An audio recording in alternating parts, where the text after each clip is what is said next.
Partai Gelora tolak PT 5%, Mahfuz 4% saja tidak mudah mencapai. Dalam revisi Undang-Undang Pemilu dan Pilkada yang masuk dalam program legislasi nasional prioritas DPR 2021 menyebutkan soal kenaikan ambang batas parlemen atau parliamentary threshold DPR RI menjadi 5% dari sebelumnya 4%.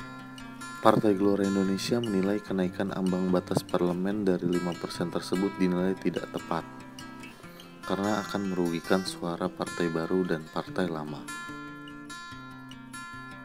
Menurut Mahfuz, ambang batas parlemen 4% saja menghanguskan 15,6 juta pemilih di Indonesia. Apalagi jika PT tersebut dinaikkan dari 4% menjadi 5%, maka suara pemilih rakyat Indonesia akan semakin banyak yang hangus. Sementara dalam praktek konversi suara ke kursi, Sekjen Partai Gelora Indonesia menilai 15,6 juta suara milik 7 parpol yang gugur. Sejatinya dialihkan alokasi kursinya kepada parpol lain yang melampaui PT 4%. Diketahui UU nomor 7 tahun 2017 tentang pemilu penetapan ambang batas parlemen untuk tingkat DPR sebesar 4%. Sementara UU yang sama membebaskan semua parpol untuk ikut dalam penentuan kursi di DPRD tanpa ambang batas.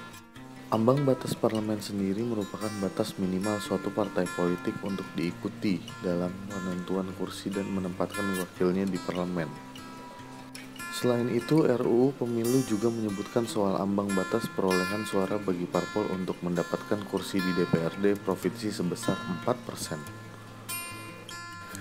Jika hanya mendapat suara 4% dalam pileg DPR sebelumnya, partai tersebut tidak berhak mendapatkan kursi DPR, tetapi berhak mendapatkan kursi DPRD provinsi.